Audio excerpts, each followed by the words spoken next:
What's you guys? Alex Pearson back here with a brand new video. Hopefully, I'm great day afternoon or night. Every guys on the swarm, we're back here with the second video of the day. Can the Kings keep this up? Right now, they're 6-4. They are sitting at the 6th seed in the Western Conference. The Vicious. Every team's basically good in the Western Conference. Can they keep it up? I'm gonna answer that question for you guys. I'm going to answer that question for you guys today and give you guys my opinion on what I think they'll do this season and what their stats are looking at right now. Let's get right into the video. Like I said, they're sitting at the 6th seed in the Western Conference. They're 6-4. The teams above them right now are the Clippers, sitting at 6-4. The Spurs, sitting at 6-3. Trailblazers, 7-3. Nuggets, 9-1. And the infamous Golden State Warriors, 10-1. Under them right now are the Thunder, 5-4, Grizzlies 5-4, Rockets 4-5, Jazz 4-6, Lakers 4-6, Pelicans 4-6, Wolves 4-7, Suns 2-7, and the Dallas Mavericks 2-7. So at this point, I'm just gonna say what teams are gonna make the playoffs here, just to do they have a chance? Come on. Let's see. So the Warriors, they're not going to knock off the Warriors. They're going to be the #1 seed. Nuggets, they're playing right now amazingly. They just beat the Celtics last night. Jamal Murray, idiots. I hate you. You try to score 50 points. That's disrespectful. He scored 48 points. He killed us. They're 9-1. Trailblazers, 7-3. They could fall off. They did it last season. I mean, they never really stay stagnantly great or consistently great. I don't know what's stagnant, whatever. Consistently great all seasons. They could fall off. They probably will if they keep on their track. Spurs 6-3. They have Popovich, DeMar DeRozan, LaMarcus Aldridge. They could drop off a little bit. I think they'll be around the 4th seed. Clippers 100% dropping off. They're always one of those teams that have absolutely no one, especially this season. I mean, in the past, they've had DeAndre Jordan, Chris Paul, Blake Griffin, but they've never done, really well. But especially these past 2 years, they've had not really many great players, and they always turn out to do well. I mean, they have Avery Bradley, Harris, but those guys aren't stars, and they always turn out to do well. Then the Kings, 6-4. Under them, the Thunder, the 7th seed. They'll definitely, on the pace right now, they're definitely going to go above the Kings. The Grizzlies are 5-4. I don't think the Grizzlies are better than the Kings personally. Let me show you guys the Kings roster. I probably should have done that first. The Kings roster right now, Buddy Hield's averaging 20 points a game. That's probably the most he's ever scored in his career, if I had to say at the top of my head. Then the second-year player, this is definitely the most he's scored. Darian Fox, almost 19 points a game. He's balling out. If you didn't know, he's actually the Flash. He plays the Flash. No, I'm kidding, but he's the fastest player in the NBA, besides John Wall, maybe. Willie Cauley-Stein, 16 points a game. I've been waiting ever since he's came out of Kentucky. He looks like a goofball, but he can ball. I've been waiting ever since he came out of Kentucky. I think it's been 2015, 2014. He came out with D-Book. I've been waiting for this guy to blossom. He's finally looked like he's blossomed to a starting caliber center in this league. 16 points a game with how many rebounds? With 8 rebounds. That's all-star. If he gets those numbers up a little bit, and how many assists?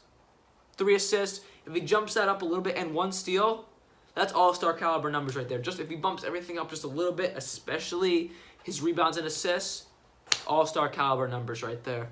So I like that. Nemajan Bjelica, 15 points a game. I think he's a sharpshooter. Yeah, he's a sharpshooter. He's taking 4 threes a game. Marvin Bagley, the rookie, averaging 13 points a game. That's not bad that's amazing for a rookie. Luka Doncic, everybody thought he was going to be something great. I'm sure he might. I'm sure he will. He's only averaging 10 points a game. I think that's really, really good. So their whole starting fives in double figures. Buddy Hield, 20 points. Darian Fox, 19. Willie Cauley-Stein, 16. Bjelica, 15. Marvin Bagley, 13. So their whole starting lineups in double figures. If your whole starting lineup is averaging more than 10 points a game, and they're almost near 20 points a game, 2 of them, that's a winning team right there. Off the bench, Iman Shumpert, 9 points a game, 22 minutes a game. Damn, he might be coming back to his Cleveland days, maybe New York days. Nice job, boy. Troy Williams, 9 points a game.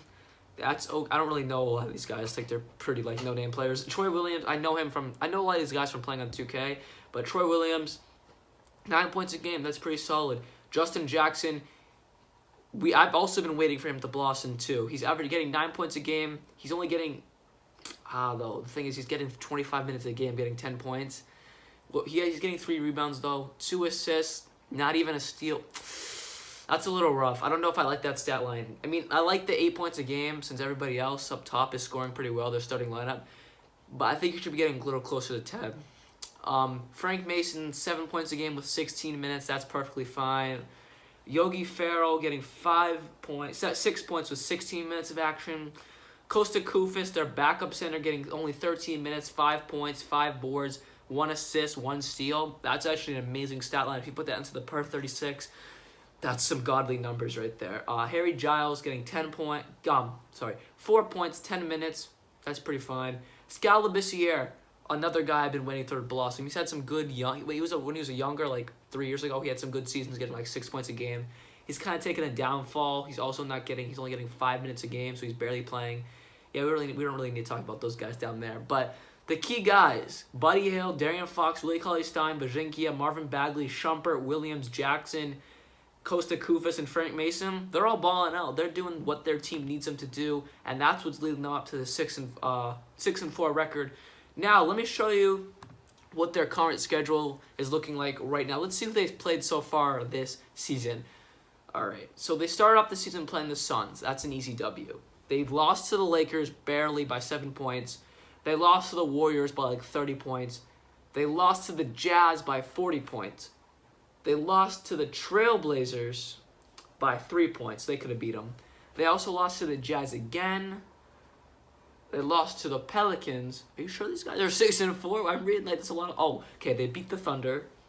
They lost to the Nuggets. They beat the... Oh, here come the wins. They started off pretty bad, I guess. They beat the Grizzlies. They beat the Wizards. They beat the Heat. They beat the Magic. And they beat... Okay, there were their wins. They beat the Hawks. What did I do? So, my take on it is they're beating teams they should beat. They're not a bad team. They're not good by any means, but they're not a bad team. So I think this is a little bit of a fluke. Like last year, the Magic started off like 10-1 or something crazy like that. I think this is one of those situations where they're playing bad teams. Like last night, they absolutely got annihilated by a good team, the Milwaukee Bucks. They lost 144-109. Tomorrow, they play the Raptors. That's an L. They play the Timberwolves.